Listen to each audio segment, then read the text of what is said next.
The Purna Swaraj Declaration, or Declaration of the Independence of India, was promulgated by the Indian National Congress on January 26, 1930, resolving the Congress and Indian nationalists to fight for Purna Swaraj, or complete self-rule independent of the British Empire.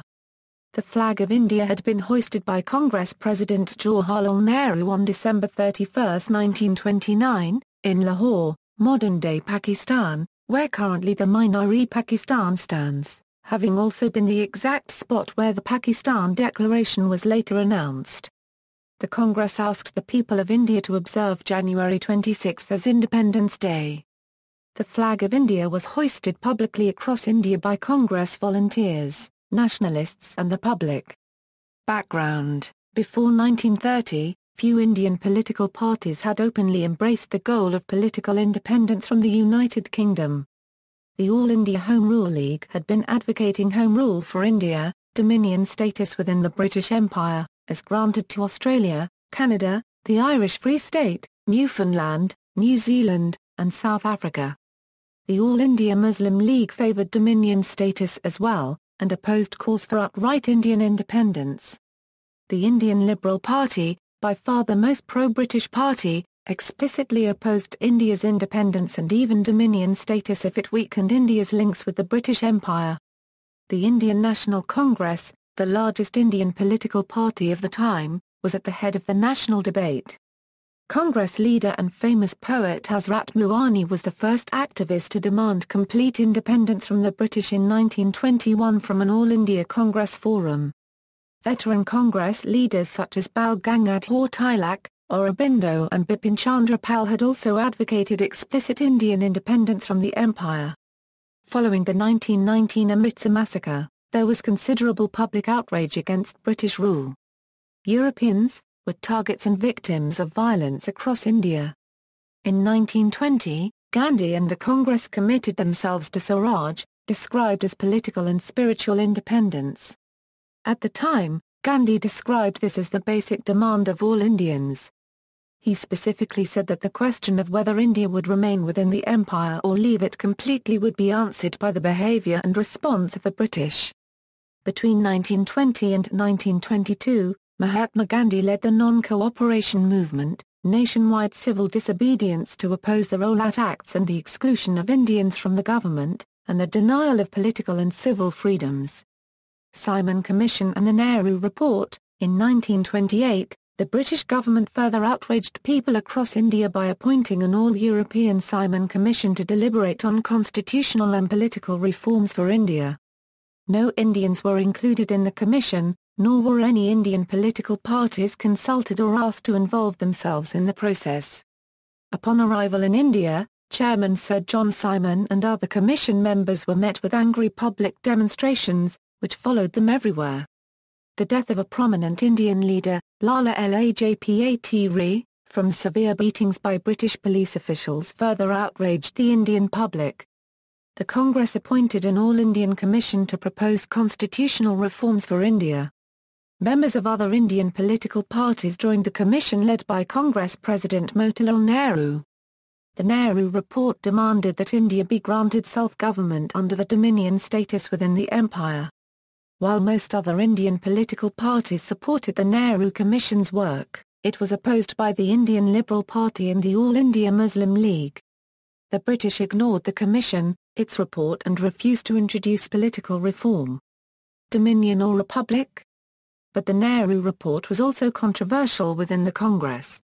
Younger nationalist leaders like Subhas Chandra Bose and Jawaharlal Nehru demanded that the Congress resolve to make a complete and explicit break from all ties with the British. Jawaharlal Nehru had been influenced by the idea of Bhagat Singh, which Singh had introduced a resolution demanding in 1927, which was rejected because of Gandhi's opposition.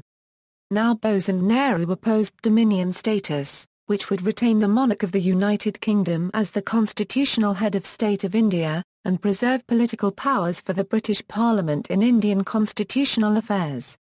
They were supported in their stand by a large number of rank-and-file congressmen. In December 1928, Congress was held in Calcutta and Mohandas Gandhi proposed a resolution that called for the British to grant Dominion status to India within 2 years. If the British failed to meet the deadline, the Congress would call upon all Indians to fight for complete independence. Bose and Nehru objected to the time given to the British. They pressed Gandhi to demand immediate actions from the British. Gandhi brokered a further compromise by reducing the time given from 2 years to 1. Jawaharlal Nehru voted for the new resolution, while Subhash Bose told his supporters that he would not oppose the resolution, and abstained from voting himself. The All India Congress Committee voted 118 to 45 in its favour. However, when Bose introduced an amendment during the open session of Congress that sought a complete break with the British, Gandhi admonished the move. "You may take the name of independence on your lips, but all your muttering will be an empty formula if there is no honour behind it. If you are not prepared to stand by your words, where will independence be?" The amendment was rejected, by 1350 to 973, and the resolution was fully adopted. On October 31, 1929, the Viceroy of India, Lord Irwin, announced that the government would meet with Indian representatives in London for a round-table conference. To facilitate Indian participation, Irwin met with Mohandas Gandhi, Muhammad Ali Jinnah and outgoing Congress President Motilal Nehru to discuss the meeting. Gandhi asked Irwin if the conference would proceed on the basis of Dominion status, and Irwin said he could not assure that, resulting in the end of the meeting. The Declaration.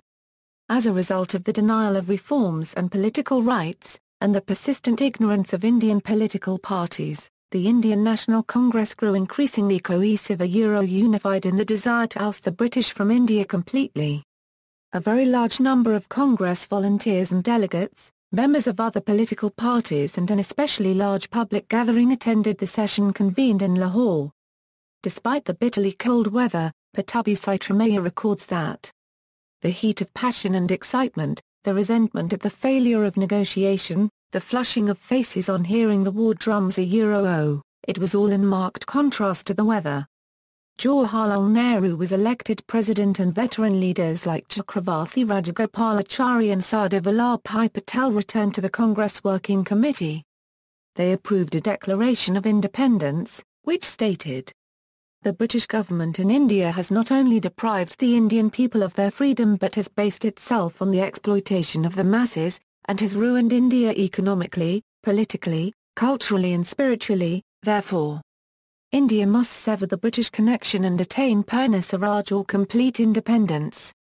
At midnight on New Year's Eve, President Jawaharlal Nehru hoisted the tricolour flag of India upon the banks of the Ravi in Lahore, which later became part of Pakistan. A pledge of independence was read out, which included a readiness to withhold taxes. The massive gathering of public attending the ceremony were asked if they agreed with it, and the vast majority of people were witnessed to raise their hands in approval. 172 Indian members of central and provincial legislatures resigned in support of the resolution and in accordance with Indian public sentiment.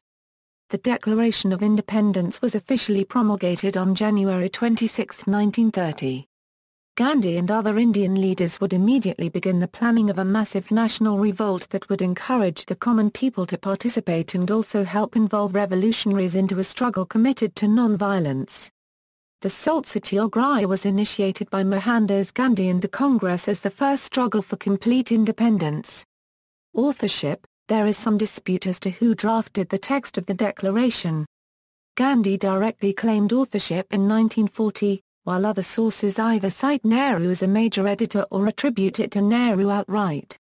Legacy: the Congress regularly observed January 26 as the Independence Day of India, commemorating those who campaigned for Indian independence. In 1947, the British agreed to transfer power and political independence to India, and August 15 became the official Independence Day.